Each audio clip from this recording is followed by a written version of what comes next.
Hello fish keepers, welcome to my channel aquarium hobbyist. मैं प्रीतिश आज आपके लिए एक एक्वेरियम फिशेस के डिजीज रिलेटेड वीडियो लेके आया हूं, जो हर फिश कीपर अपने फिश कीपिंग हॉबी में कभी ना कभी जरूर फेस करता है। आज का वीडियो एंकर वर्म के ऊपर है। मैं आपको बताऊंगा ये क्या होता है, कैसे होता है, इसको प्रिवेंट कैसे करना है और इसका ट्रीटमेंट क्या है। Let's start today's video.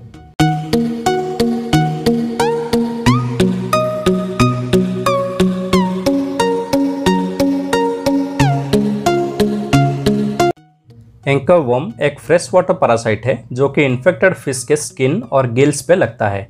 ये parasite originally gold fish and carp fishes से शुरू हुआ था, पर अभी ये लगभग सारे मछलियों को इन्फेक्ट करता है। आपको फीमेल एंकर वर्म का रिप्रोडक्टिव स्ट्रक्चर फिश के बॉडी के स्केल्स के बाहर निकला हुआ दिख जाता है, जो कि एक वाइट वर्म की तरह दिखता है। इसी से इसका नाम एंकर वर्म पड़ा है। अगर नए हैच हुए वर्म को 1 से 2 दिन के अंदर कोई होस्ट फिश का बॉडी नहीं मिला तो ये मर जाते हैं, पर अडल्ट वर्म्स 1 से 2 वीक तक विदाउट होस्ट जिंदा रह जाते हैं। एंकर वर्म के एग्स हैच होने के बाद होस्ट यानी फिश मिलते ही उसके स्किन से अटैच हो जाते हैं और वहीं पे बड़े होने लगते हैं। एक बार ये एंकर वर्म अपने फाइनल अडल्ट स्टेज पे आ जाए तो रिप्रोडक्शन करने के बाद मेल वर्म फिश के बॉडी से बाहर निकल जाता है और विदिन 24 आवर्स मर जाता है। लेकिन फीमेल वर्म पैरासाइट बन के फिश के बॉडी से लगा रहता है। यह फीमेल वर्म फिश के स्किन के अंदर के टिश्यू से चिपक जाती है।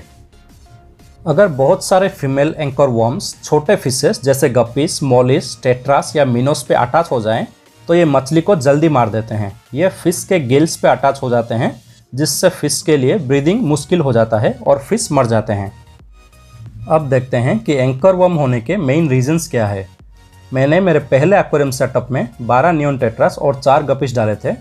उसके 2 महीने बाद मैंने एक road side unknown fish shop से फिर 6 गपिश और 2 एंजल फिश लाके अपने एक्वेरियम में डाल दिए। नए फिश डालने के 1 वीक बाद मुझे ये एंकर वर्म्स फिशेस पे दिखना लगा, जो कि विदिन 1 वीक सारे फिशेस में फैल गया। बाद में डाले नए फिशेस इन्फेक्टेड थे और जैसे कि मैंने बताया छोटे फिशेस एंकर वर्म्स को सर्वाइव नहीं कर पाते हैं, तो मेरे सारे गप्पीज और नियॉन्स एक एक करके मर गए। मैंने इन्फेक्शन आइडेंटिफाई करने के विदिन 24 आवर्स मेडिकेशन लाके ट्रीटमेंट शुरू कर दिया था, पर उसका कुछ फ़ायदा नहीं हुआ। ओनली एंजल फिशेस जो कि मीडियम साइज़ के थे वही सर्वाइव कर पाए। मेरे कहने का मतलब है कि इन वर्म्स का ओनली वे ऑफ ट्रांसफ़र है इन्फेक्टेड फिश को अपने एक्वेरियम में लाके डालना। एक्वेरियम शॉप में अगर टैंक के अंदर एक भी फिश इन्फेक्टेड रहा तो सारे फिशेस के इन्फेक्टेड होने के चांसेस रहते हैं और इन फिशेस में इन्फेक्शन इमीडिएटली नहीं दिखता। ये 1 से 2 वीक तक टाइम लेता है और उसके बाद ही आपको इन्फेक्शन दिखने लगेगा। ये वर्म्स एक्वाटिक प्लांट से भी फैल सकते हैं अगर प्लांट इन्फेक्टेड फिश वाले टैंक के अंदर रहा तो। ऐसे प्लांट से भी वर्म्स का एग आपके टैंक के अंदर आ सकता है। अब मैं आपको बताऊंगा कि हम इसे अपने एक्वेरियम में आने से प्रिवेंट कैसे कर सकते हैं। जब तक अपने टैंक के अंदर आपको इन्फेक्शन दिखता है तब तक आपके एक्वेरियम में बहुत सारे वर्म्स के एग्स फैल चुके होते हैं। इस सिचुएशन में आपके स्मॉल साइज फिशेस के बचने के कोई चांसेस नहीं रहते हैं। आल्सो डेलिकेट फिशेस जैसे एरोवाना और स्टिंगरेस के मेडिकेशन यूज़ में मरने के चांसेस भी ज़्यादा रहते हैं। इसीलिए हमें ट्रीटमेंट से ज़्यादा प्रिवेंशन पे ध्यान देना है। फिश स्टोर्स में क्वारंटाइन टैंक रहता है जिसमें फ़िश को पहले मेडिकेशन दिया जाता है और बाद में फ़िश टैंक के अंदर डाला जाता है। लेकिन मेरे जैसे ज़्यादातर नॉर्मल फिश कीपर्स के पास 1 या 2 फुल्ली सेटअप एक्वेरियम होता है और अलग से क्वारंटाइन टैंक कोई नहीं रखता, तो फिश को घर पे लाके क्वारंटाइन करना पॉसिबल नहीं होता है। इसीलिए हमेशा अपने लोकेलिटी में थोड़ा रिसर्च करके एक अच्छा सा फिश शॉप देखिए जहां ऑलरेडी फिशेस को क्वारंटाइन में रखा जाता हो इनिशियल मेडिकेशन के साथ। मैंने एक्वेरियम स्टोर से फिश खरीदने के प्रोसेस के ऊपर एक डिटेल में वीडियो बनाया है, उसका लिंक मैं आपको ऊपर आई बटन में दे दूंगा। फिश खरीदने से पहले टैंक के अंदर अच्छे से देख ले कि कोई भी फिश इन्फेक्टेड तो नहीं है। ये इन्फेक्शंस बहुत आसानी से दिख जाते हैं, इसीलिए ध्यान से देखिए। अगर एक भी फिश इन्फेक्टेड दिखा तो उस स्टोर से फिश मत खरीदिए और शॉपकीपर को इसके बारे में बताइए। प्लांटेड टैंक के लिए भी प्लांट खरीदने टाइम सेम चीज़ ध्यान में रखें और देख ले कि प्लांट जिस टैंक में है उसमें कोई इन्फेक्टेड फिश तो नहीं है। प्रॉपर क्वारंटाइन प्रोसेस से वर्म के एग्स मर जाते हैं और इन्फेक्टेड फिश भी क्योर हो जाते हैं, तो हमेशा प्रॉपर क्वारंटाइन फॉलो करने वाले शॉप से ही फिश खरीदिए। अब देखते हैं इसका ट्रीटमेंट कैसे करना है। पहले तो अगर आपके टैंक में छोटे फिशेस हैं तो बहुत सारे फिशेस मरने वाले हैं, तो इसके लिए मेंटली प्रिपेयर्ड रहिए। Only medium to large size fishes के लिए ये मेडिकेशन काम करेगा। जैसे कि मैंने बताया, इन्फेक्शन दिखने टाइम टैंक के अंदर बहुत सारे एग्स जमा हो जाते हैं, तो इन्फेक्टेड फिश के क्यूर के साथ साथ एग्स को डिस्ट्रॉय करना भी ज़रूरी है। कुछ एक्सपीरियंस्ड फिश कीपर्स फिश को बाहर निकाल के उसके स्किन से वर्म को निकालते हैं।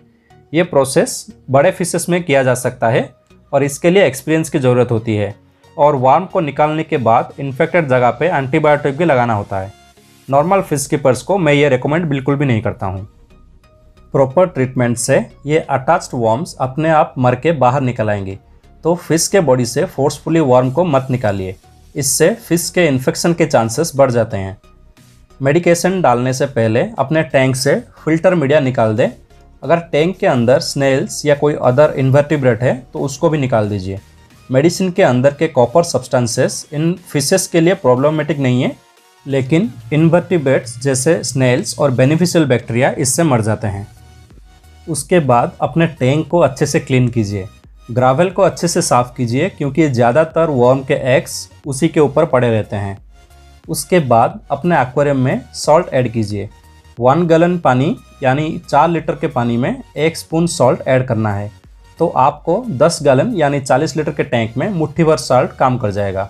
उस हिसाब से आप अपने टैंक के लिए सॉल्ट का अमाउंट चेक कर ले। एंकर वर्म्स के ट्रीटमेंट के लिए सॉल्ट ट्रीटमेंट बहुत इफ़ेक्टिव है।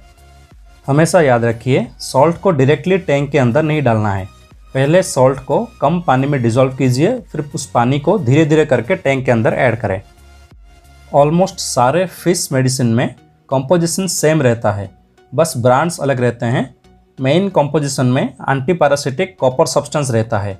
मैं पर्सनली पैरासिडोल FW यूज़ करता हूँ। ये आपको ऑनलाइन अमेजन पे मिल जाएगा, या फिर आप अपने लोकल पेट स्टोर से भी खरीद सकते हैं।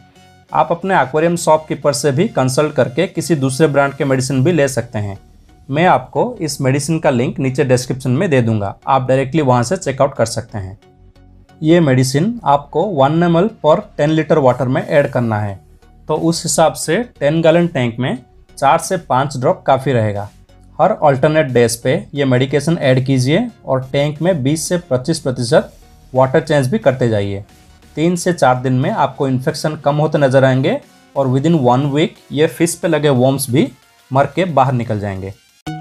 अगर आपको ये वीडियो इन्फॉर्मेटिव लगा तो वीडियो को लाइक कीजिए और अपने फिश कीपिंग हॉबी में फ्रेंड्स और रिलेटिव के साथ शेयर कीजिए। अपने सवाल या सुझाव नीचे कमेंट सेक्शन में डाल दीजिए। ऐसे ही fish and aquarium related informational video के लिए मेरे चैनल को सब्सक्राइब कीजिए। Thanks for watching and happy fish keeping.